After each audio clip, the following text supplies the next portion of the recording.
পৰকীয়া প্ৰেমৰ বাবে হত্যাকাণ্ড সংঘটিত হোৱাৰ সন্দেহ নগৰ কামপুৰৰ পাচনি জাৰত নৃশংস হত্যাকাণ্ড স্বামীয়ে হত্যা কৰিলে টেট শিক্ষাৰ্থী পত্নী আৰু এজন টেট শিক্ষকক নগৰ কামপুৰৰ পাচনি জাৰৰ ভাড়াঘৰৰ ভিতৰতে ৰদেৰে মৰিয়াই হত্যা কৰাৰ সন্দেহ দুৰ্গে নিহত পত্নী টেট শিক্ষাৰ্থী গীতাৰাণী দাস আৰু টেট শিক্ষক ভাস্কৰ নাথ বুলি জানিব পৰা গৈছে হত্যাকাৰী স্বামী জয়কান্ত দাসে আত্মসমৰ্পণ কৰে কামপুৰ থানাত ঘটনাস্থলীত আৰক্ষী উপস্থিত হৈ আৰম্ভ কৰিছে তদন্ত পৰকীয়া প্ৰেমৰ বাবে হত্যাকাণ্ডটো সংঘটিত হোৱাৰ সন্দেহ নিহত টেট শিক্ষক ভাস্কৰ নাথৰ ঘৰ মংগলদৈত বুলি জানিব পৰা গৈছে আমি প্ৰায় 11:20 PM আমি পুলিচ কন্ট্ৰোল ৰুমত এটা আমি ইনফৰমেশ্যন পাইছিলোঁ যে এনেকুৱা ধৰণৰ এটা মাৰ্ডাৰ কেছ হৈছে বুলি লগত মিনৱেল মানে এইটো সময়তে কি হ'ল যিজন আমাৰ একিউজড আছে সেই একিউজডে পুলিচ ষ্টেচন গৈ চাৰেণ্ডাৰ কৰে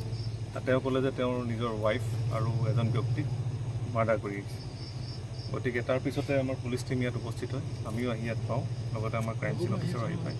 তো ইয়াত আমি দুটা বডি পৰি থকা পাওঁ যিটো ৰেণ্টেড হাউচ আছে এতিয়া মানে ব্লাডত পুৰা চফ্ট হৈ পৰি আছে আৰু এতিয়া আমাৰ প্ৰিলিমিনাৰী ইনভেষ্টিগেশ্যনটো চলি আছে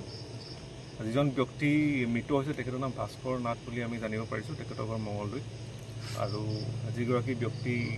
মানে যিগৰাকী মহিলাই মৃত অৱস্থাত পাইছোঁ তেখেত যিজন একিউজড চাৰেণ্ডাৰ কৰিছিলে জয়কান্ত দাস তেখেতৰ ৱাইফ তেখেতৰ নাম গীতাৰাণী দাস এইখিনি আমি প্ৰিলিমিনাৰী ইনভেষ্টিগেশ্যনত গম পাইছোঁ ইনভেষ্টিগেশ্যন চলি আছে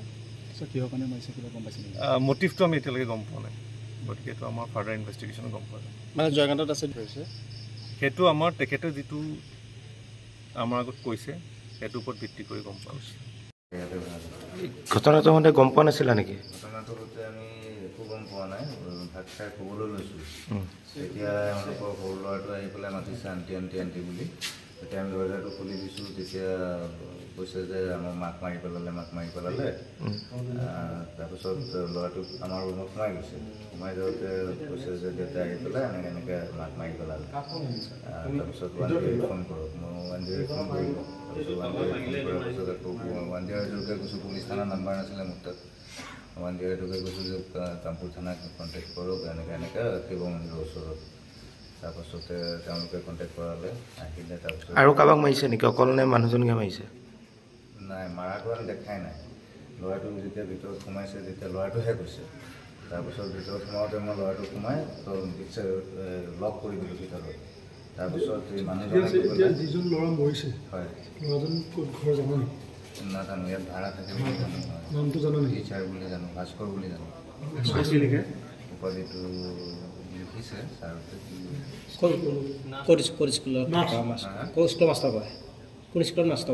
পুঠিমাৰি বুলি শুনিছোঁ ভাস্কৰ নাথ মংগলদৈত ঘৰ নেকি মংগলদৈত ফোন কৰিছে যিজনে মাৰিলে তেওঁ ফোন কৰিছে মোক কোন হয় তোমাৰ তেওঁ ক'লে যে মই বাঘ মাৰিলোঁ আৰু লগত তাকো মাৰি পেলালোঁ মাৰি পেলাই মই থানাত আহি আছোঁ মই জেলত যাম তাৰপিছত মানে কৈছে আৰু হ'ব